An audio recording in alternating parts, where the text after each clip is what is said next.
Welcome to all our audience, both here in person at the Watson Library in lovely Lawrence, Kansas, and welcome to our online audience.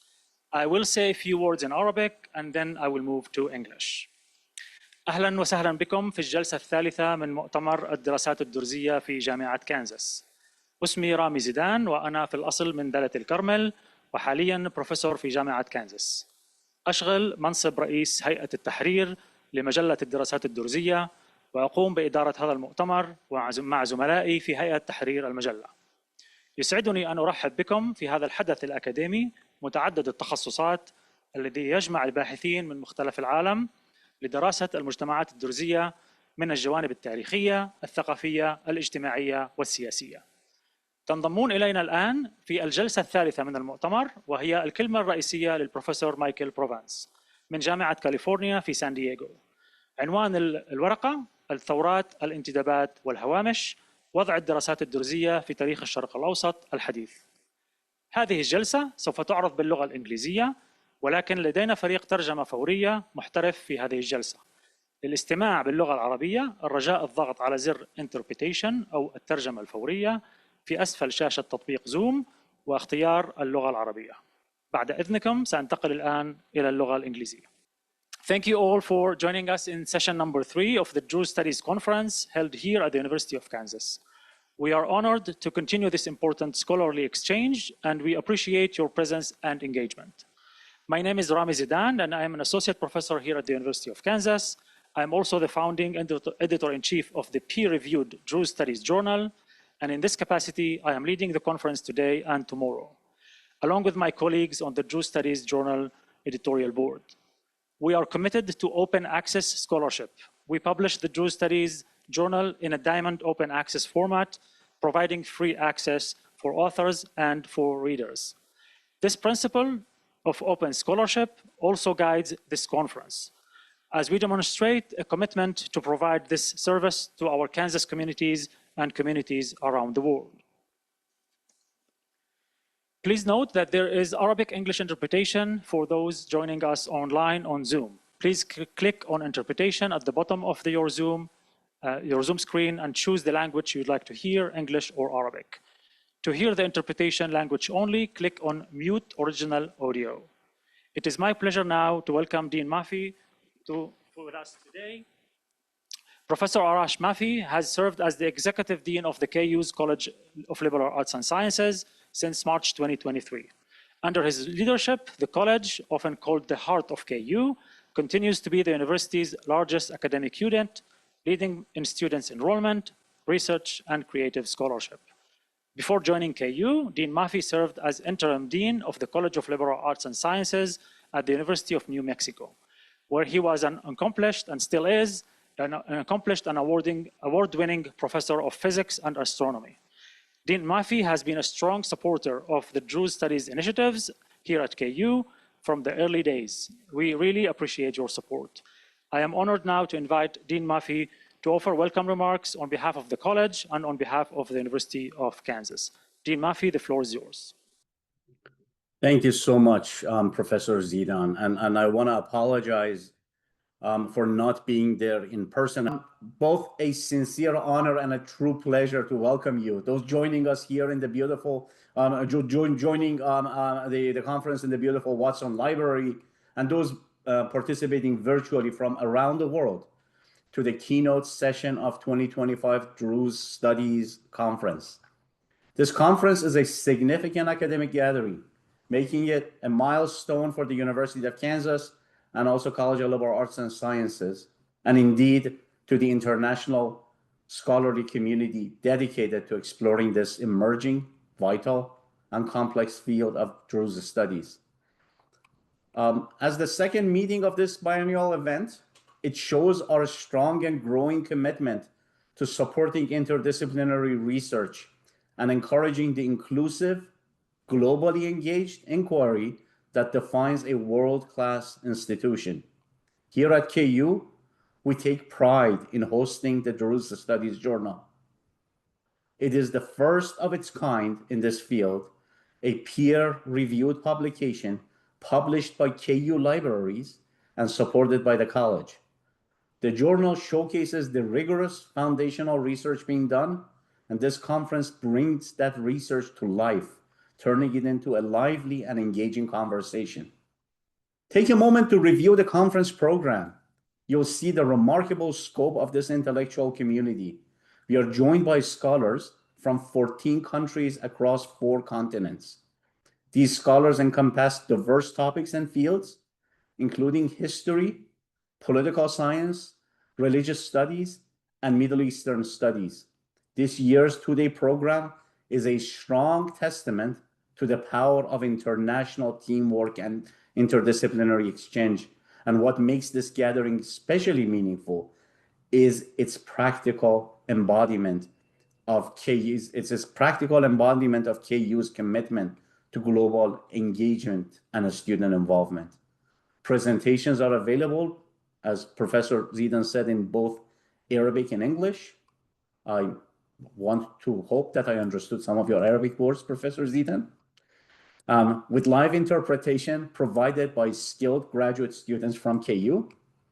Undergrad students have also been instrumental in supporting the academic committee, and graduate students are contributing not only as interpreters, but also as presenters.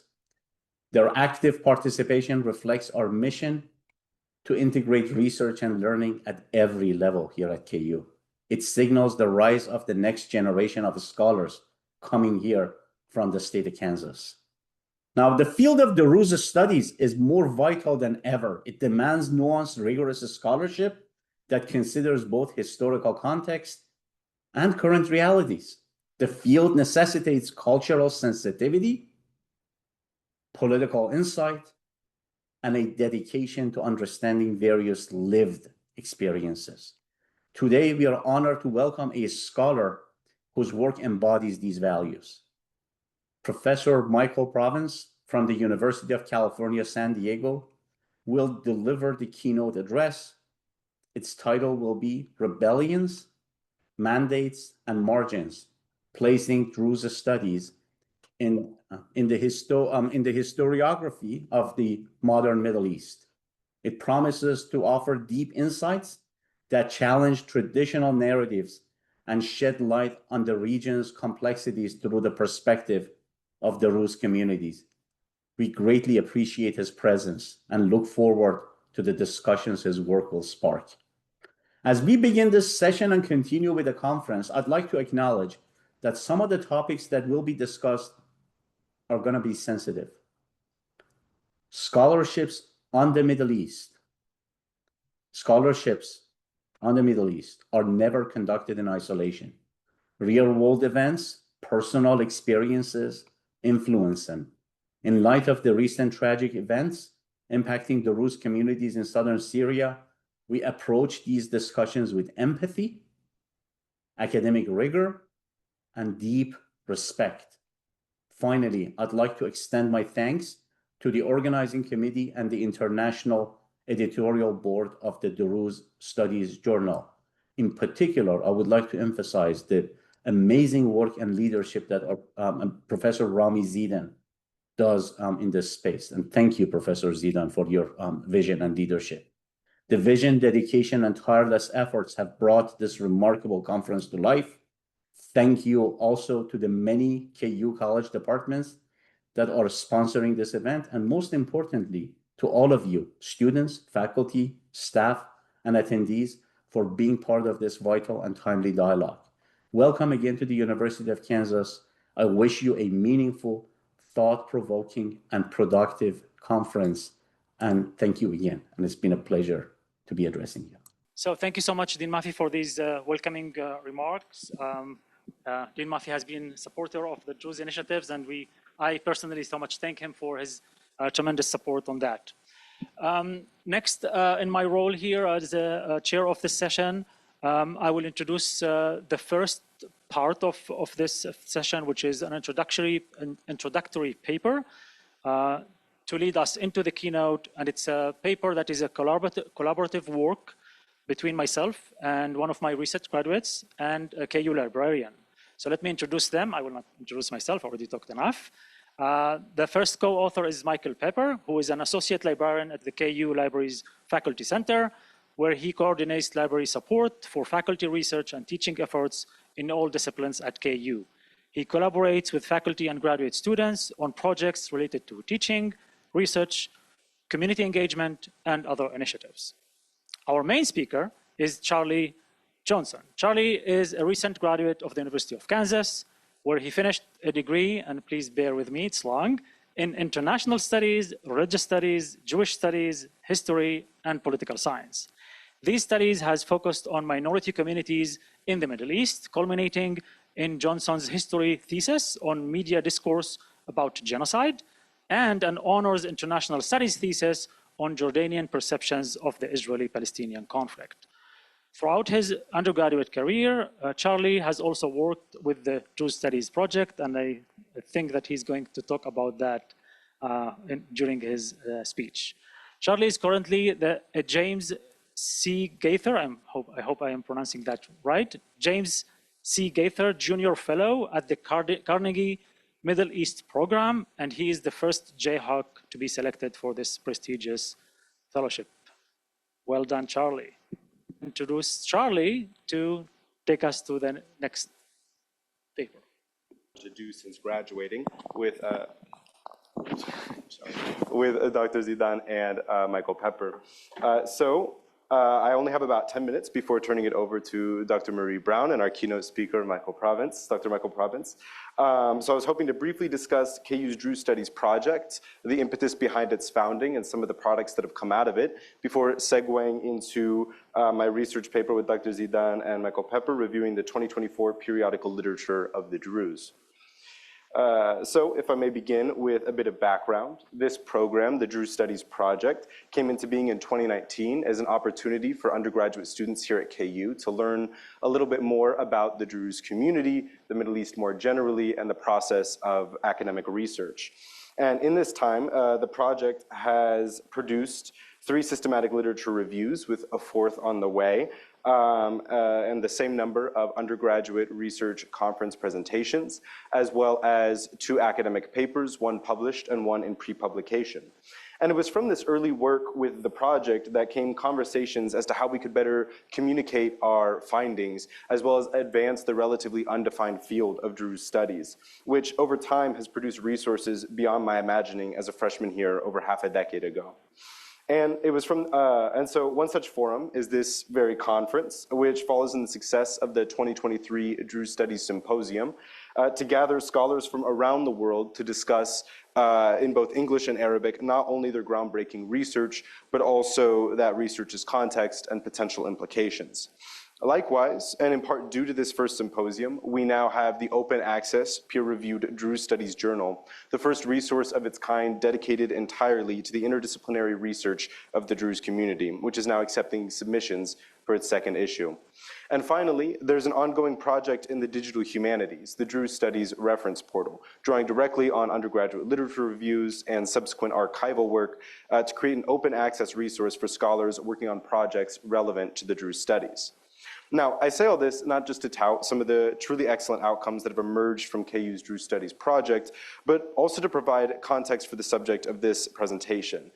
Because my co-authors and I sought to marry these 3 fora dedicated to the advancement of Druze studies through a single project that would annually enhance the Druze Studies Reference Portal, appear in the Druze Studies Journal, and as of today, augment the content of conferences on the Druze studies. And that's really where the research I'm here today to present comes into the picture, bridging all 3 projects in a meta-analysis of Druze studies scholarship in an annual and systematic review of books, book chapters, and academic articles related to the Druze community with the intent of identifying trends in the current literature, as well as persistent gaps within the scholarship. So this idea originally led Dr. Zeedan and I to write the first ever study along these lines in 2024, collecting and analyzing peer-reviewed English language periodical literature published in 2023. And while that work resulted in a wide-ranging survey of 66 pieces of literature published in the Druze Studies Journal, Dr. Zeedan and I couldn't help but feel as though we could improve upon the methodology, so we enlisted the help of Michael Peper, an associate librarian here at KU, as well as the head of KU's Center for Faculty and Staff Initiatives and Engagement. And we employed his background in library sciences to expand on this year's study of Druze literature, ultimately deciding to undertake a scoping review along the lines of Levac et al., as well as Arksy and O'Malley's research, establishing a systematic and replicable process to capture a near comprehensive list of academic work on the Druze. And so it was also with this goal of comprehensiveness that we also decided in this year's study to include graduate research produced in 2024, such as master's theses and doctoral dissertations. So with this eligibility criteria in mind, we began our scoping review, collecting and screening over 2,600 entries from 9 different sources to produce this very detailed graph, but luckily for you all today, I don't have enough time to go into all the numbers. But the important part is that it resulted in identifying 93 studies for inclusion in our review. Now, in terms of our findings, the sheer volume of literature on the Druze was first and foremost very illuminating. And here we can see the 93 entries from this year compared to last year's 66. However, I did want to note that this chart is slightly misleading, as we don't believe that the change in scholarship quantity between 2023 and 2024 was due to a growth in the field itself, but rather reflects our decision to change our methodological approach.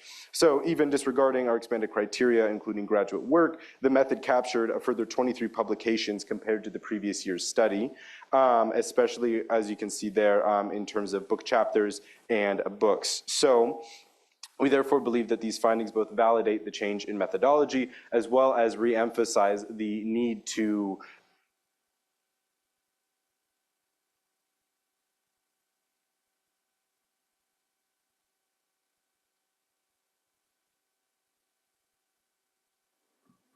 Is it working? Okay, perfect. Well, anyway, as I was saying, so we found that this really validated our methodology, as well as really showed the size of this field and the importance of annually keeping track of all the literature that's coming out of it. Apologies. But in that same vein, I wanted to highlight the true interdisciplinarity of the Druze studies. And in this year's research, we found that the scholarship most commonly fell along these 8 subject categories, with history and political science being the most common subjects of inquiry, but also with representation from many other disciplines and areas of studying the Druze. Now, when we look at a cross-study breakdown, we can also see that the history and politics categories were most impacted, in addition to education, by our change in methodology. And so we think that this is an interesting trend moving forward, looking at not only the academic articles that were heavily emphasized in our 2023 study, but also the annual literature coming out in books and book chapters. And then finally, I wanted to emphasize the geographic breakdown for population focus among this year's entries, because we can see here, similar to our 2023 findings, that the literature focused disproportionately on the Israeli Druze community. And we found this disparity in geographic coverage to be typical across most of the subject areas, but especially problematic in the biology and health as well as education fields, where the entirety of the literature was dedicated to the Israeli Druze community, leaving other Lebanese and Syrian Druze communities, as well as communities in the diaspora, relatively undercovered. And so this bias is to be expected to a certain degree, given the challenges of accessing both Syrian and Lebanese Druze Druze population centers in recent years. But at the same time, these findings, as well as our more in-depth discussion of each category that you can find in our upcoming paper, reveal significant gaps in the annual literature and opportunities for future research. And so I wanted to conclude by taking a moment to appreciate projects like these and conferences like this one that afford us the opportunity to take stock of what the field has to offer and what questions we have yet to explore. Because as we've seen over the past 2 years, the Middle East has undergone an unprecedented upheaval in the wake of October 7th and the subsequent war in the Gaza Strip. And of course, as we all know, the Druze community has not been spared in this experience, with young men called up to service in Israel, communities under fire in southern Lebanon and the Golan Heights, and some of the worst sectarian violence seen in Syria since the Islamic State's fall in 2019. Unfortunately, over this time, I have watched, as I'm sure have many of you, while my friends and peers have become uncomfortably knowledgeable of the Druze not through conversations with me, but from the daily deluge of news and information coming out of the region. But it is precisely because of this newfound attention, positive or no, that the reflection we do here in the field of Druze studies is all the more critical. Because as this field has long understood, when war erupts in the Levant, the Druze all too often find themselves along the fault lines of conflict, just as they play integral roles in societies at peace. So, if I may, in the spirit of this meta-analysis, I would like to address the attendees and scholars at this conference here today and tomorrow in thanking you for your research on this community, for your foresight in asking these questions, and for your continued engagement with these issues in sessions and conferences like these. So, thank you so much, and please have a wonderful and productive remainder to your time at this conference. Thank you, Charlie. That was really amazing. Great job. It was, and it still is, a pleasure to work with you. And Charlie will be soon joining the Druze Studies Journal to become an assistant to the editor. So congrats, Charlie, for this milestone in your career. And maybe this is an example for other KU students and other students around the world to be engaged in this emerging field. And I will mention here the amazing job that is being done behind the scene by my students who are volunteering to help. Some of them are here, some of them are in the other room. So thank you to Bo Reine, to Ryan Sherry, to John Marshall, to Emily Thorman, and to Ali Mahdi. Thank you so much for the job that you are doing and helping in this conference. My final part today is to introduce our discussant, Professor Marie Brown, who will introduce our keynote speaker and engage with him in a discussion. Dr. Marie Brown holds a PhD from the University of Pennsylvania. Dr. Brown is Hall Professor of British History and is Cultural Historian of the Modern Middle East, specializing in gender, intimacy, empire, and the body. Her award-winning book, Khartoum at Night, published by Stanford in 2017, explores how Sudanese women used fashion and bodily expression to navigate imperial rule. Her current project, A World of Color, examines romance as a lens for understanding imperial power and emotional geographies in Sudan. Her research has been supported by major institutions, including the Institute for Citizens and Scholar. Professor Brown will introduce our keynote speaker and will lead the discussion and Q&A after that. Professor Brown, I hand the event to you. I'm going to be extremely brief because I know we want to get to the good stuff. But thank you, Professor Zeedan, for that introduction and for the opportunity to be part of this really important session. I'm expecting to learn a lot, so I'm looking forward to this. It is my pleasure to introduce Dr. Michael Provence, Professor of Modern Middle East History at the University of California, San Diego. Provence received his bachelor's degree in history from UC Berkeley in 1994 and a PhD from the University of Chicago in 2001. He has held a number of international fellowships and research residencies, including positions at the Institut d'études avancées de Nantes in France, the Zentrum Moderner Orient in Berlin, Germany, and the Université Paris en Panthéon-Sorbonne. Provence is an author of many articles and 2 books, The Great Syrian Revolt and the Rise of Arab Nationalism, published in 2005, and The Last Ottoman Generation and the Making of the Modern Middle East, published in 2016. Both are available in English, Arabic, and Turkish. Provence lived and studied over the course of many years in several Middle Eastern countries, particularly Syria and Lebanon between 1998 and 2006. And I believe he will be sharing some of those experiences in his talk today. His keynote address, and we're still using this old title, perhaps you have a new one. Most speakers have new titles by the time they get to the podium. Rebellions, Mandates, and Margins, Placing Druze Studies in the Historiography of the Modern Middle East. Please join me in welcoming Dr. Provence. How's the sound? What an honor. Thank you very much, Professor Brown, for the gracious introduction. Thank you, Professor Zeedan, for inviting me. It's a gracious invitation. I have not been to Lawrence before, and I walked from the lovely historic downtown hotel and fell in love with the city, with the town, and the university campus on the way. So it's really a pleasure to be here. And it's also a pleasure to witness the project, the conference, to learn about it, to be persuaded, I think, that Druze Studies is something really important. I maybe was a skeptic, and also to encounter unbelievable products of your programs, like Charlie Johnson, who I also can say I know from this morning speaks Arabic with extraordinary facility, which is quite something, I think. So for all these reasons, it's a great pleasure to be here. It's also very impressive, as Professor Zeedan said, a technologically challenging session, and I am personally technologically challenged. So if all works, it will be a miracle, because I will be likely to mess up something. I'm the last person in the Middle East or the United States who doesn't have a cell phone. So that's how technologically challenged I am. So we'll see if it works. So it's October 2025.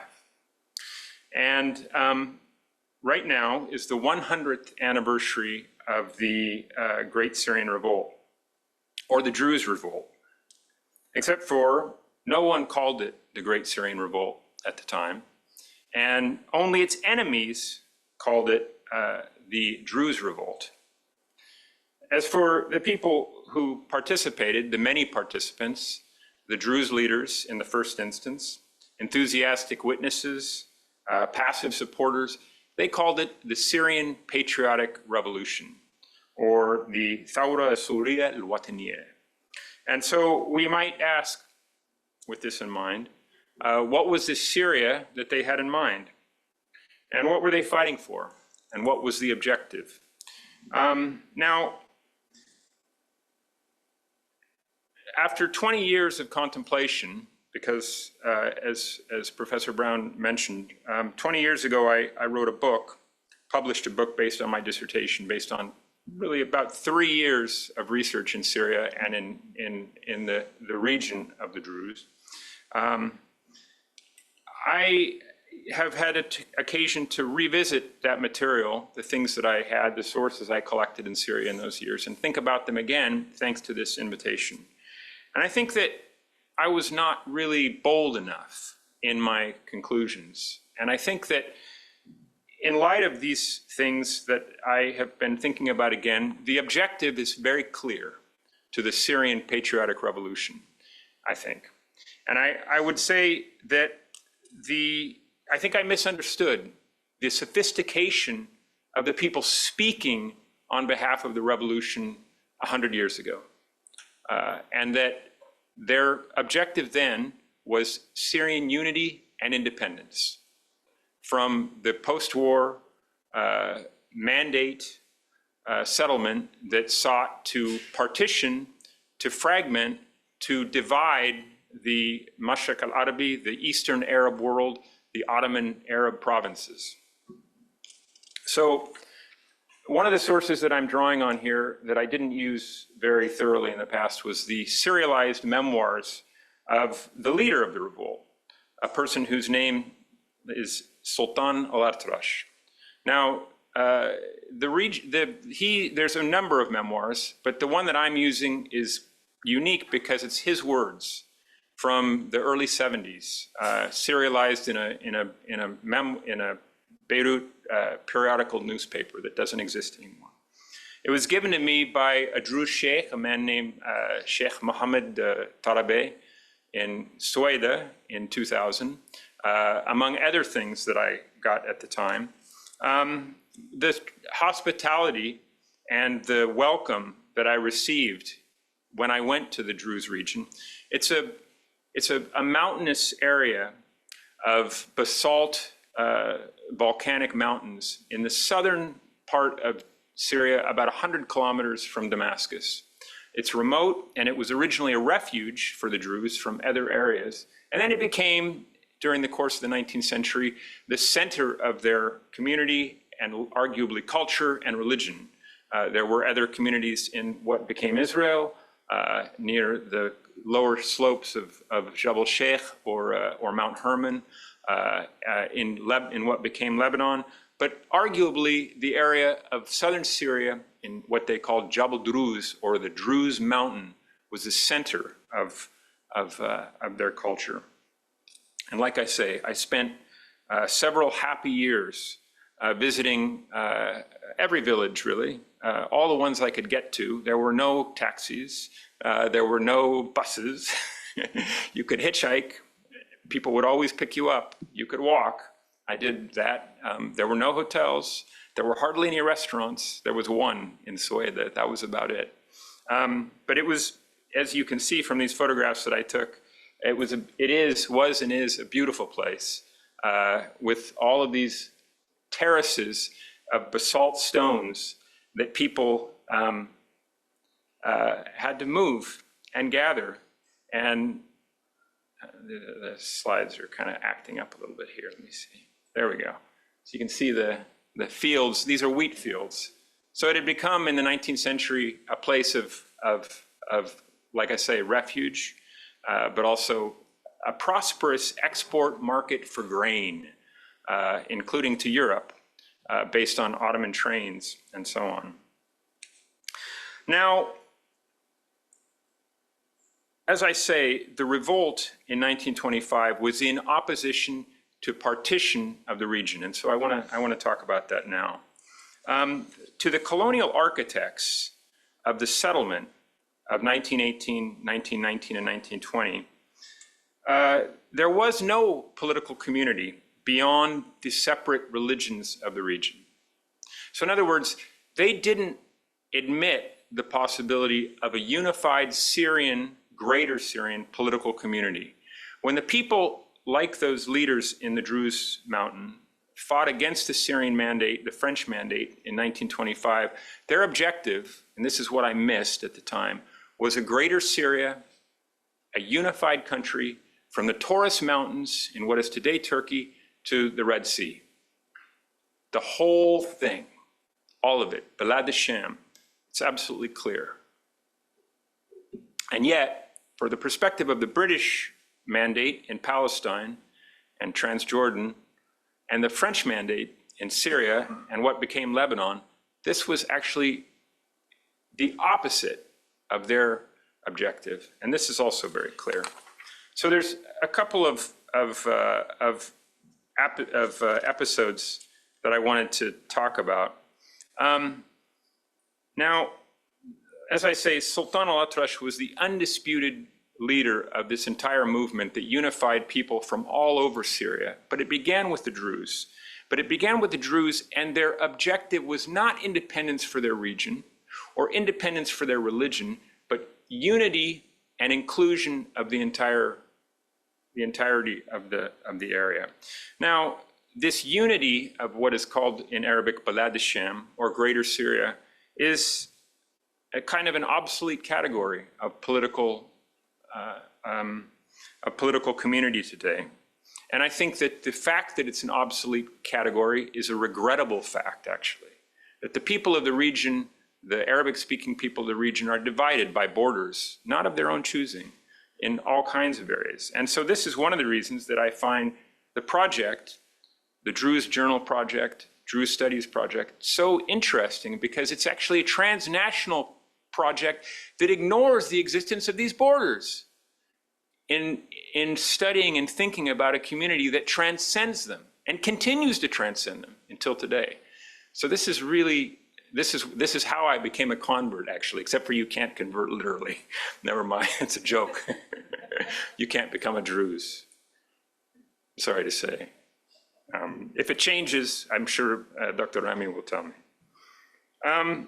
So these episodes that I was going to cover and going to talk about here are three. The first is the Ottoman repression campaign of 1910-1911 that are retold in Sultan al-Atrash's dictated memoirs and other sources. And then second, a series of letters between Sultan al-Atrash and his cousin, who was the titular head of the community, a person named Salim al-Atrash. If I have time, I'm going to read the letters, but I may not have time. And then finally, I want to talk about something that was called the Robodekai Plan. This was a Druze independence constitution that was issued by a French statesman named Robodekai in 1921. Now, this Robodekai is a forgotten individual, a forgotten figure, even in the region, maybe especially in the region. And yet, he is the person, he was a failed statesman, and he was the person who is responsible for not only the partition of Lebanon, the sectarian organization of the Lebanese state until today, but also the aborted sectarian fragmentation and partition of Syria, small Syria, not greater Syria. So this one individual is responsible for all of these efforts in this period of just the very early 20s, which makes the kind of hubris that you see sometimes from political leaders today look minuscule, trivial, and inconsequential. I mean, his ambition to reshape the Middle East and actually do it and then be forgotten and not held responsible, not held to account by anyone, historically or otherwise, breathtaking, I think. So let me go through some of these episodes. Now, in 1910, an Ottoman general, let's see, oh, I'm doing the wrong thing, that's why it wasn't working. And see, I said technologically challenged, and there's the proof. The slides don't match what I'm saying. And there could be many explanations for that actually, but you know, the wrong tool is the easiest. In 1925, or 1910, I should say, an Ottoman general Sami Pasha al-Faru'i, led a campaign, an Ottoman campaign. Now we're talking about the Ottoman Empire, which lasted in Greater Syria from 1516 to 1918, led a campaign of repression against the Druze. Now I'm going to introduce a word that I want you to remember, which is the Hawanana. Okay, this is an Arabic word, it's a plural for Hawran, or the people of the Hawran. The Hawran is the region of the mountain. The mountain is the mountain Hawran, but the plain, which is occupied by other villages, is Hawran. And this is an important place where it was the breadbasket of Rome, one of the breadbaskets of Rome. It's near, of course, the Druze village is the birthplace of Philip the Arab, the Roman emperor. So this is an important region. So the people of the plain are the Hawarna. They're the people who, and the relations between them and the Druze are often bad and have been bad. And this is part of what's happened a few months ago in the massacres as well, which we can get to. So in 1910, there was a conflict between the Hawarna and some Druze sheikhs, probably over business, probably over grain, probably over that train that I showed you, and shipping that train. And the Druze, and they were relatives, the uncle of Sultan al-Atrash, they were probably the guilty parties, I'm sorry to say. This happens sometimes. It's not always the Hawarnas who are the ones on the. Anyway, the Ottoman state used this as an opportunity to come in with a massive force and repress the Druze leaders and limit their independence. And they accepted this because the leader of the force was this Sami Pasha al-Faru'i, and he was an Arabic-speaking Ottoman general. So they said, he's one of us. Not a Druze, but an Arab. He's one of us. And he said, I'm going to disarm you, tax you, count you, impose a government census, and take some of your men as conscripts into the army. But if you accept this, it'll be okay and I'll leave you alone. This was what he said. So Sultan al-Atrash himself was conscripted into the Ottoman army. And according to his memoirs, he was illiterate when he was conscripted. And he was taken to the Balkans, Salonika, Thessaloniki in Greece, in 1910 as an Ottoman conscript, and he learned to read. But he also learned military tactics and modern warfare and artillery and machine guns and lots of other stuff, which we'll get to in a minute, later fighting the French. So he was an Ottoman soldier. But while this happened, his father was hanged for rebellion by Sami Pasha al-Faru'i in Damascus, along with some other leaders, including many of his relatives. Sultan came back, found out what had happened, and became an anti-Ottoman activist, obviously, we can say. Now, a few years later, during the course of the Great War, in 1914 to 1918, the Druze stood aloof for the most part. And Sultan was not a leader, but he was an influential person within the community. He met in 1913 his very influential and very important relative, a person named Shakib Arslan, who came to visit and was at that time an Ottoman parliamentarian. I mean, this is probably something that people don't know about. There was an Ottoman parliament, and Druze people were in it. But Shakib Arslan was not the one that the people in this region wanted.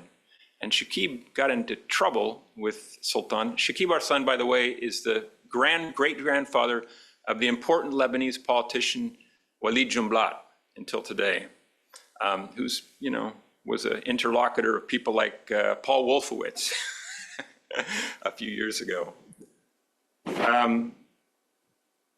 Shakib Arslan blamed Sultan's relatives. He blamed them, but of course, according to Sultan, he was worried about his masters in the Ottoman government and the parliament, which is interesting. One of the things I wanted to ask is, do you imagine, or do we ever imagine, that there's a unified Druze position? And the actions of these men at this time, and in 1920 and in 1925, is definitive proof that there is not and never is a single unified Druze position. In 1914 and 1915 and 1916, during the course of the war, the Druze preferred to remain aloof, but they also had bumper grain harvests. And so they ended up being the suppliers, in exchange for British gold sometimes, for the forces of the Arab Revolt, made famous by T.E. Lawrence and the British Army.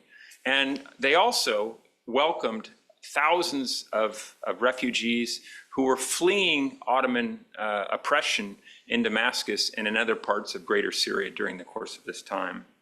And according to Sultan, when the famine came, and there was a terrible famine that afflicted Mount Lebanon, the coastal regions, but they had a lot of grain and food and water in Hauran. He said, when the famine came, we fed 50,000 without any regard for their religion, Christians, Muslims, Jews, everybody who came. So in this way, Sultan al-Atrash became a partisan of Amir Faisal ibn Hussein, the leader of the Arab Revolt, and the client, we can say, of the British Army in fighting the Ottomans. And Sultan sought to organize the community to go assist Amir Faisal and the British Army on the final march to Damascus in September of 1918. The defeat, this was the end of the First World War. And actually, one of the, perhaps, I mean, Middle Eastern historians, perhaps with a bit of conceit, are arguing these days that the Great War was actually a war for the Ottoman partition to settle the Eastern question, which, European historians might not accept, but I think it's certainly arguable. And in this case, there was a battle in Nablus, also called Megiddo in biblical terms, or Armageddon, which was the final major battle of the Ottoman Great War, and the Ottomans lost, the British won. So Amir Salim, the leader of the community in the mountain, wrote to Sultan, and he said, he said, I understand that you are organizing the community to go join these idiots, and it's idiotic. It was sarcastic. I'll read some of the letter to you. This is on the 25th of September, 1918. To the leader of the great Arab army, Sultan al-Atrash, I was informed of your messages to the villagers, a whole bunch of villages, asking them to join you with the Sharif, with Faisal. You must stop your endless revenge against the Ottoman state. Our noble ancestors were divided between the British and the Ottomans, and you are going to divide them again. The people have rejected your furious outrages. Before anyone understands what's happening, you're trying to convince the ignorant Druze to join you with the snuff box army, this is the phrase he uses, translating from Arabic, of the Sharif. You have been deceived by people who are claiming that Nablus has fallen with 30,000 prisoners. We do not know this. You must know that if you continue, both you and your village will be destroyed. We are not disloyal to the state, and our ancestors were not disloyal to the state. They were firm behind the throne of the Ottoman Sultan and Caliph from the time of Ibrahim al-Pasha al-Masri, this is 100 years before. And this was the way of our ancestors, loyalty and not disloyalty. Salim Sultan wrote back the next day. To the leader of the Turkish army, Salim Pasha al-Atrash, this is very disrespectful. And one thing I learned in Jabal al-Hawran is that people are respectful. I learned to be extremely polite and extremely gentle in dealing with people, because this is tough stuff. It's not common to today I was informed of your fraudulent letter, which was dictated to you by the Turks. I wanted to answer every bit, but my time is too precious to permit it, especially since you commemorate the dying state of the Ottomans with words that its most sycophantic servants won't even use. They don't deny the state's impotence, but you do. As for your charges, honored cousin, it is not we who have dined in the Damascus Palace Hotel or entered the garden of the municipal sarai. We have not met any Turk, the murderers of our fathers and those who disgraced our country. So it goes on. We declare a sacred war against the starving remnants of the Turkish army. We advise you to be wise enough to save your remorse. It will not work. And then he goes on to say, and this is the interesting part too, because he's very, very pro-British this time. And he says, if you desire the greatest air force in the world, we can deliver it to you. As for the wireless and the telephone, see, these are people who are not technologically challenged. Pretty modern, I would say. As for the wireless and the telephone and all of the most advanced means of communication, they are all at our disposal, because ours is a faction of God, praise God, the exalted master of all, and Great Britain, he says. As for the snuff box army, it is your army that is the snuff box army. We're with Britain. So this is what's going on. Now, what are they talking about? Well, they're talking about the safety of the community, but they're also talking about, especially Sultan is thinking about an independent state that's not the Ottoman state, that transcends the borders. And part of the reason for this is, of course, because he's got a much larger outlook because of his time in the Ottoman army. And all of these people, refugees, exiles from the Ottoman state, people on the run, are passing through. They're feeding them, sheltering them during the course of this great war. And so his political outlook, his political consciousness, and the people he's in contact with is expanding. And they're realizing, they're seeing what they want and what they will be a part of. So they do go and they do participate in the battle, the final battle, and the march to Damascus. Not in huge numbers, but he leads a contingent, and they go, and they do actually do battle. And he claims to have captured an Ottoman general, which is interesting. I won't go into the details, although I would love to go into the details, of course, because I'm a historian. I love the details. But so Faisal becomes the prince. The British kind of put him in place. Then they betray him for France.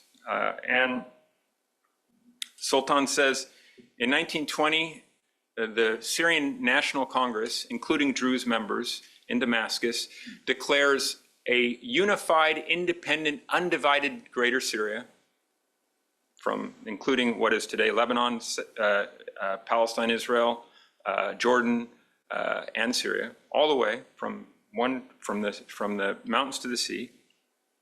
And they declare Faisal the king. And Sultan says, we were filled with hopes, and our hearts were filled with hope when the Syrian Congress on March 7th, 1920, declared Syria's independence within its natural borders and pledged allegiance to our king Faisal the following day.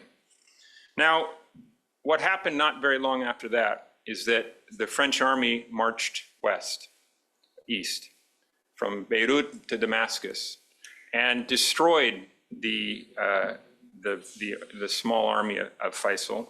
And Sultan attempted to, and claimed that he organized 3,000 horsemen to go and take part in this battle, the Battle of Maysalun. It's very famous in Syrian history. But they didn't get there in time. And I think they didn't get there in time because Faisal's army by that time was very Ottoman in character. And I think they didn't really want to do it. And this is where another detail here, which I'm going to mention that I think is interesting to me. There was an Ottoman Druze officer, quite a famous guy, who was later an ally of Sultan, named Muhammad Izzeddin Halabi. I mention him especially because he's Rami's relative. And so Muhammad Izzeddin Halabi was an Ottoman officer, and he had promised that he would deliver 1,500 Druze soldiers for the defense of Damascus at Maysalun in July 1920. And when the day came, he showed up alone. They didn't come. And he said, they won't leave their villages because they're afraid of their neighbors. This is the explanation. This was not in Sultan's memoir, it's somewhere else. All right, so now to the last part of the talk. Now, this person, Robert Decaille, who was a leader of, like I say, he was an unsuccessful diplomat. He failed, and he was a bankrupt aristocrat, and he was a journalist, a public relations person, actually. And this magazine, Les Français, he edited. And this is a map that he put into the journal even before the end of the war. And Decaille became the leader of what was called the Parti Colonial in France. And he became the advocate of something that he called the greater French Empire, and especially the colonization and the fragmentation into the smallest, he's very, very clear about this, the smallest national grouping possible of all of the Arab East. And what this means, and in Lebanon people understand this, but in Syria not so much, it means every religion is a nation, and all of them are separate. And France can manage them, separate them, make separate deals with them easily, okay? And that's what he did. So he went to Sueda, he went to the capital, and they paid and cajoled a series of minor Druze sheikhs to sign something called they call it the Abu Fakhr agreement because this was the family that was predominant in the agreement. And this thing says, among other things, let me see if I've got it here. We will establish, the first line up there at the top, we will establish an independent national government founded in Druze, in Jabal Druze Hauran, and under the French mandate. Okay? Now, this is signed in March of 1921. In September of 1920, this same Decay invented Lebanon. I say that, I use that word advisedly. He invented Lebanon by himself, Greater Lebanon, that is, and turned it into a state with a colonial client, a predominantly dominated colonial client population that was not numerically dominant. And then, over the course of a few years, he devised an identical or a similar system of proportional sectarian representation, sectarian fragmentation of all of the regions, the state of the Alawites, the state of Jabal Druze, the state of Aleppo, the state of, and Greater Lebanon, and devised this system of fragmentation and separation because the French government believed that now what we have here is a state system designed to fail. It's a state system designed to be defective from the interests of the people who live there from the beginning, from the inception. And this is the work of Robert Decay. But the Jews rejected it. And Sultan al-Atrash himself rejected it. And the Syrian revolt of 1925, 100-year anniversary right now, is the proof that they were successful. Because this map is not the map of Syria. And these separate states did not exist. And they said, no, the Great Syrian Revolt, and he had a phrase that he used, which was, religion is for God, the nation is for all. That was the expression that became the slogan of the Syrian patriotic revolution. So now, in the book, I didn't make this argument, but I'm making it now. The revolt of 1925 was the destruction of this sectarian division. And it took 10 years more for the mandate to abandon it completely, but it did abandon it completely. And Robert Decay himself, by that time, he was the accredited representative of the League of Nations in Geneva, the French representative to the colonial settlement that ended the Great War. But Robert Decay backed off himself from it and said, well, yes, we love the minorities, but they're not serving our interests anymore. I'm not joking. This is really so this is from the testimony. Before that, he said things like, well, if it wasn't for France, they'd all murder each other, guaranteed. This was part of his justification. We have to separate them because otherwise, and without France, it's all over. So these are the three episodes that I wanted to mention and say that the Syrian Patriotic Revolution, 100 years old right now, was a revolution against sectarian fragmentation and against colonial partition and in favor of a larger, more cohesive, and also more diverse political community, a more modern, more representative political community, if you like. And when I was a young graduate student in Syria, I didn't go far enough. I didn't realize, I think, what was really going on, and I didn't take the proclamations of people as seriously as I probably should have done. And it was successful. I mean, the human cost was enormous. France bombed hundreds of Syrian villages every day. They bombed Damascus. I mean, it was probably the first time in history that an open civilian occupied city was intensively bombed from the air. Before Guernica, before France, before Coventry, before Dresden, before all those, there was Damascus under French mandate. a sacred trust for humanity and civilization. Those were the words that they used. And so I think that the lessons of this stuff, of this period, and the failure of decay, but also the brutal viciousness, ignorance, and ill will of his vision as a colonial architect is something that is good to keep in mind now and to know about and to emphasize. So thank you very much for the honor of your attention and the invitation.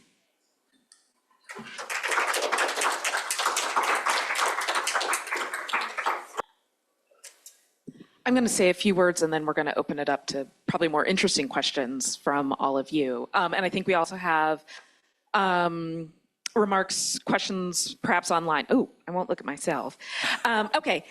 Thank you so much for this. And I'm teaching a course on the Modern Middle East Survey.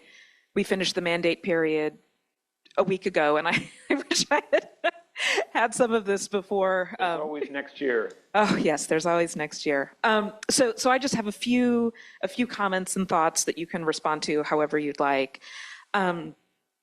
I wanted to just first thank you for saying that you changed your mind, right? Or that your scholarship hadn't gone far enough or been bold enough. I think we're always so insistent upon being right and worried about being wrong.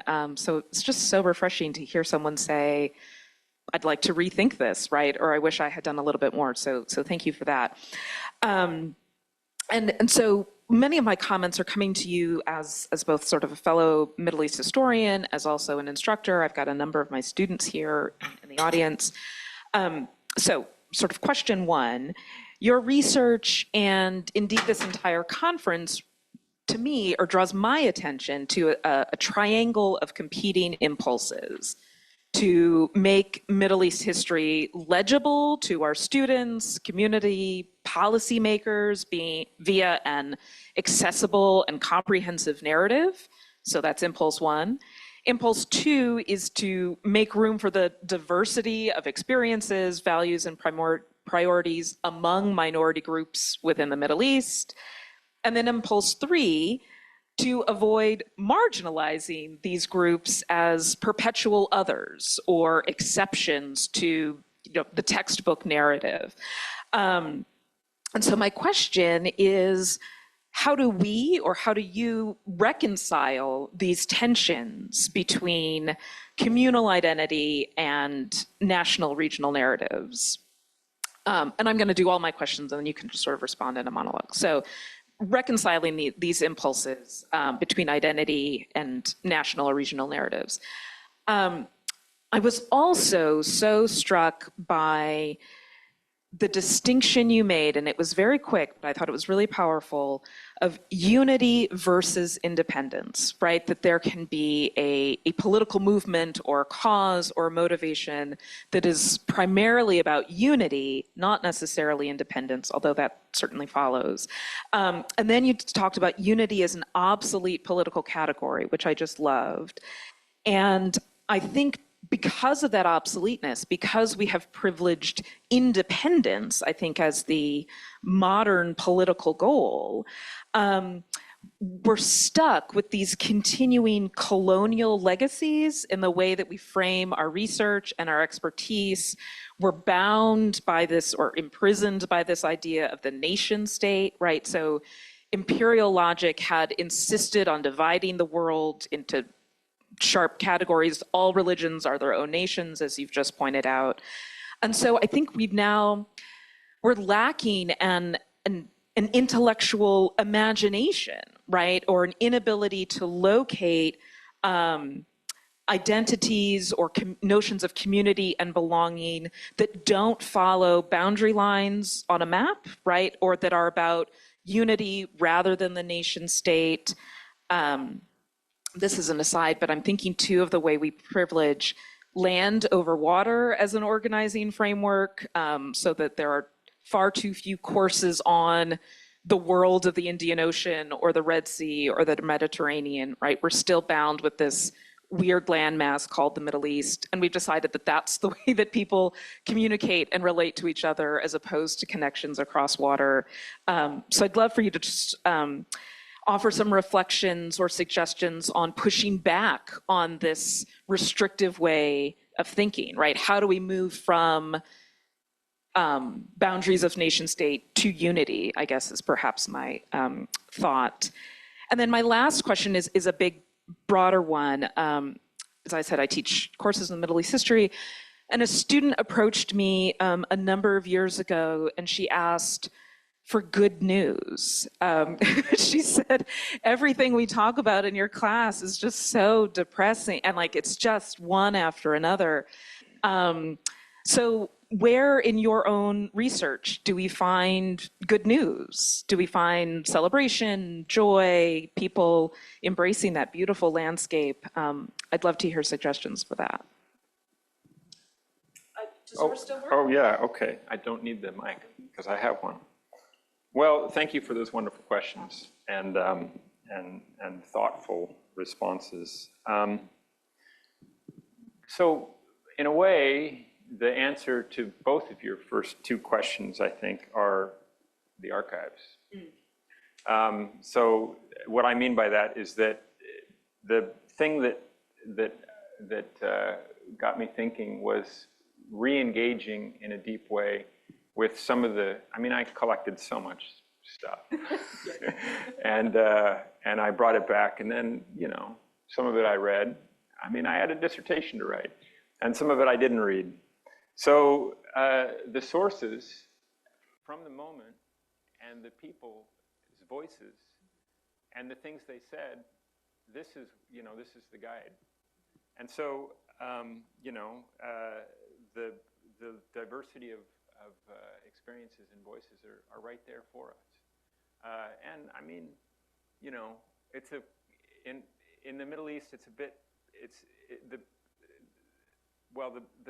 sort of dirty secret is that there's a huge collection of Arabic language, secondary and primary source memoir material that nobody ever reads. And the libraries, even in this country, the libraries are full of this stuff. And people don't use this material. And so we keep repeating the same stuff a lot of times. And that's, you know, I mean, I don't want to shine the light on the Middle Eastern history. It's not like we're getting any love these days anyway, so we don't want to, you know, we don't want to go overboard with the self-criticism. But ignoring those sources, that's the, you know, not ignoring those sources, I think is the, for me anyway, that's the solution. Also, to avoid marginalization, because, you know, the voices, I mean, you know, we can't say, I mean, we're not positivist historians. We're trying to think theoretically and seriously about lots of things. But, you know, a deep engagement with human sources, not normative sources, not government sources, not intelligence records, although I like those too, but, you know, the things that people read. I mean, Sultan's memoir is incredible. And I have to say, I probably shouldn't say this, but some people don't, they didn't want me to read it. Because it, you know, some of that stuff with the Ottomans is kind of, it's like it's politically sensitive now. But from the perspective of modern history, so I think that's also where we find the transcendent transnationalism. Because of course, 100 years ago, people, I mean, I can't remember how many times I met really old people in Damascus who said things like, we used to take the train to Haifa to go swimming. It wasn't, and this was the fact that nobody could take this trip for 75, even then, for 75 years was a heartbreaking, and so, you know, those voices we can, if we can't, we have to. Professor Provence, we are told on the online audience that they can't hear me. Okay. So is this better? Yes. Okay. So that's the, now, of course, the good news is, for me, is I went to Syria for the first time in March of last year in 19 years. It was difficult, sad, very emotional. I'm very glad I went. I go to Lebanon every year, and I find it the most encouraging and uplifting experience I can possibly have, because people and people I love are managing, and sometimes thriving, amidst a lot of problems. And so, to me, the close, continual, intimate human connection is the only antidote. But then the other thing I tell my students is, they say, "Hey, it's so depressing." They tell me the same thing. "It's so depressing. How can you stand it?" And I say, "Well, I have 3 hours of talk therapy a week with you people." Yeah, that's lovely. Should we open it up, audience? Great. Questions?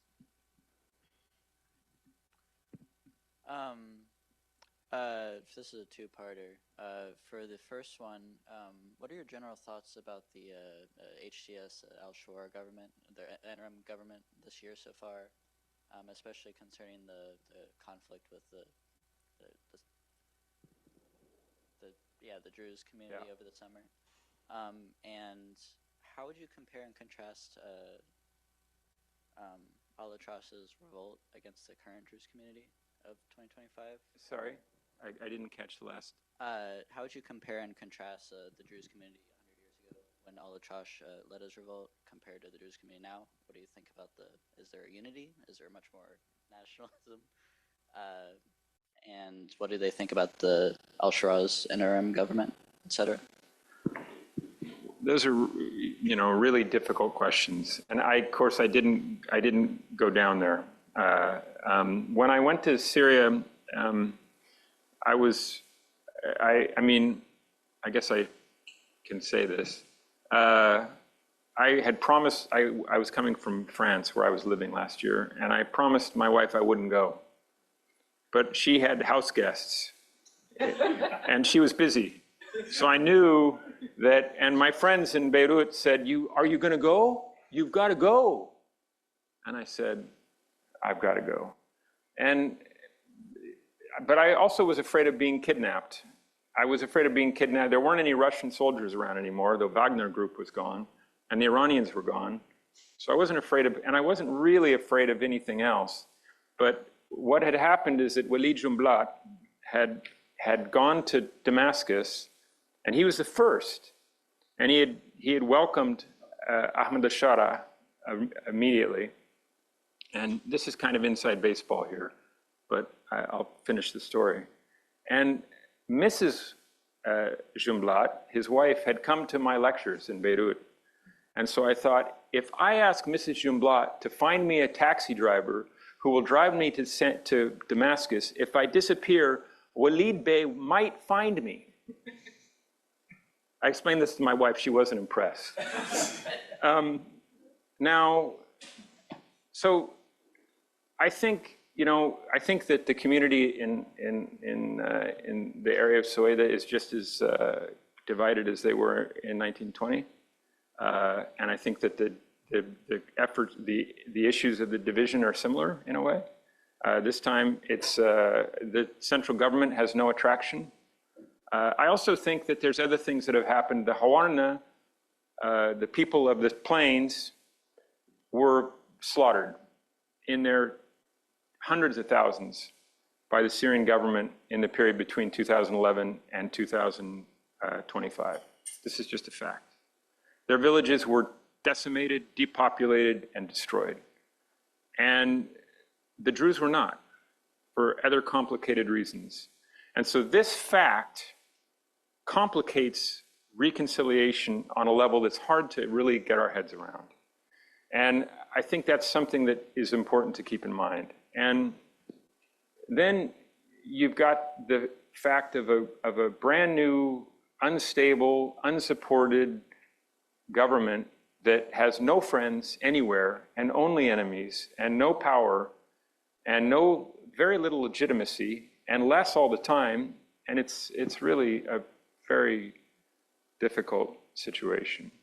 I mean, I think we'll probably be talking more about that tomorrow, but you know, I mean, I hope for the best, and I think that the Syrians, you know, I love the place very much, and I don't want anyone to suffer anymore.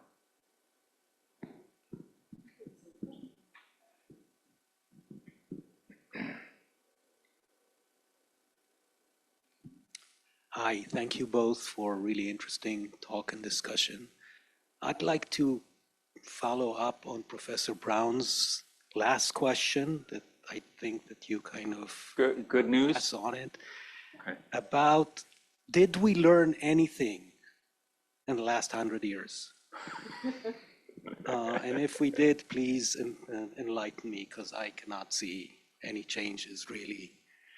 And specifically about how the Western countries deal with the region, and altogether the power dynamics going on in the Middle East today that seems to follow almost identical to what happened 100 years ago and probably 200 years ago. That's a big question. I'll just, Yeah, you wanna no, speak I to don't it? want to answer Okay. it. Just acknowledging it's difficult. I thought we were sharing responsibilities here. No, I'm teasing. Well, I don't know. I mean, the breathtaking hubris of a person like Robert de Caille has, you know, it was on display in the United States, in Washington, most particularly 20 years ago. They were, sorry, and 6 months ago, yes, and now too, for that matter. You know, it's the thing that I think, I guess I always, you know, you really dig into the archives and you find out that they don't know anything. They really don't know anything. They have no idea. And that the people who are making these kind of huge decisions, like Robert de Caille, are profoundly ignorant. And then, you know, he spends 25 years in the League of Nations. And I mean, I'm really curious about, he lived until 1970, almost 100 years old.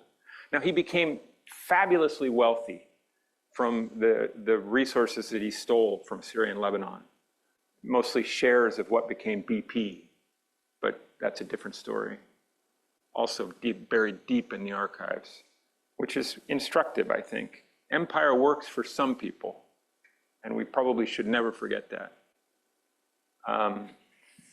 But, you know, I wonder what people like that think of their work later on. I mean, you know, what is, but in terms of a general, no, I don't think there's much progress. Please. Oh. I was just going to offer a thought. I think, look, I'll just put this down. I think one of the opportunities is to move past a notion that there is one singular thing that leads our identity, whether it is race or religion or side of the mountain that we happen to be born on. And I think the world is perhaps moving past this compartmentalization in which we can only be one thing. I had a graduate advisor who said, identities are not like hats. You can wear more than one at the same time. And I hope we're moving towards that way. And I think one of the really things that I liked about your talk, Dr. Provence, is if we move past independence as the goal, and here, if we move past that the only way to successfully exist in this world is through a modern nation state, if we begin to think about there might be other ways to acknowledge community, there might be other goals that are the object of revolutions and people's movements, I think that opens it up. I'm not going to sit here and pretend that I have an answer, right? But I would hope that 100 years on, we are in a position of perhaps a small amount of openness, right, to other ways of imagining how the world might be organized. And I'll just do a plug, since my associate dean is sitting here. I think that is the beauty of the humanities, right? That is the beauty of a liberal arts education, is to inspire conversations about other kinds of imaginative worlds. Yeah, I endorse that. That's a much better answer than what I offered. The thing that our classrooms are for, I suppose, is equipping students and arguing for a multifaceted conception of identity individually and collectively, and a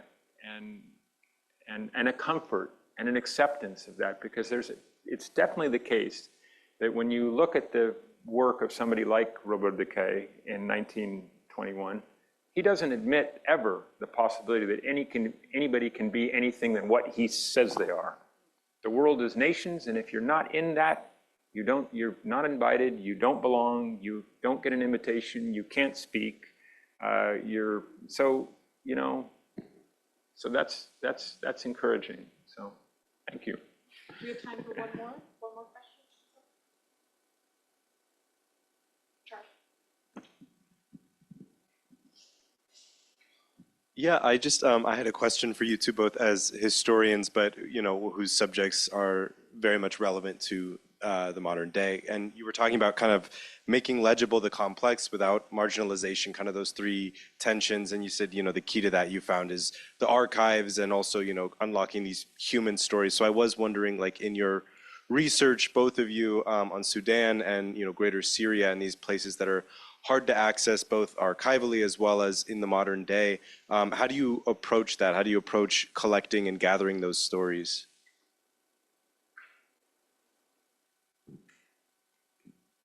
I have a non-answer. I'm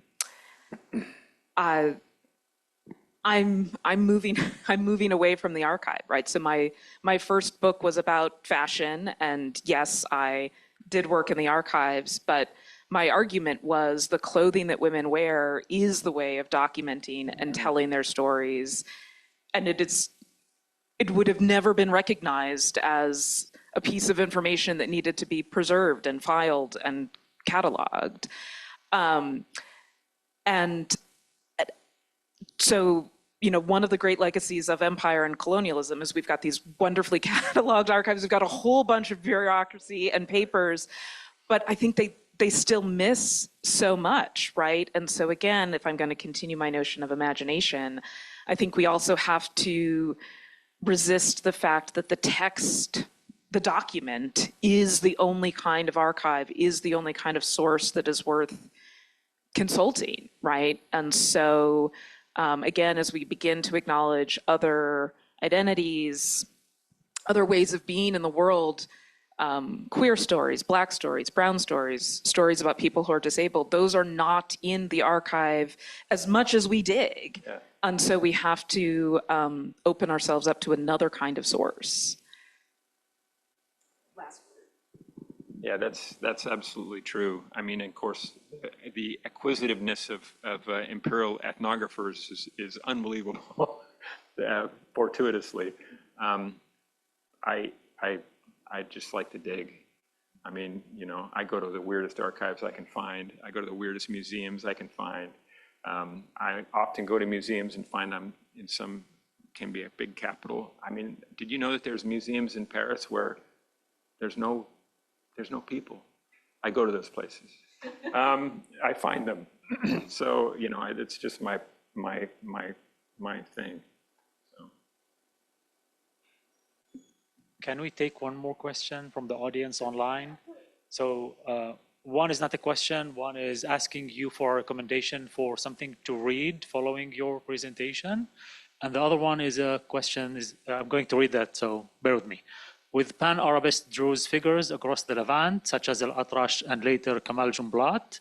Can we hear more about the Druze role in promoting unity, such as in anti-sectarianism until today? Yeah. Yeah, that's it. Well, that's a great question. I mean, of course, it's an inspiring tradition, actually. And there's lots of people in Lebanon who, until now, who consider Kamal Jumblat and even Walid Jumblat inspirational figures. And the last honest Lebanese politician. So I mean, I think that's pretty significant. And there's he's still around. Walid Jumblat is still around. In terms of what to read, there's a lot, but I invite the writer to email me, and I can mention particular interests, and I'll be very happy to correspond and to make suggestions. Well, thank you. Thanks to all of you it's a sunny day and you're inside. So thanks for being here for this really inspiring talk. I have lots of thoughts and ideas. Thanks to everyone online. Thanks for you to be here. Thanks. We're done. Conclusion. Thank you very much. That was lovely. I'll just say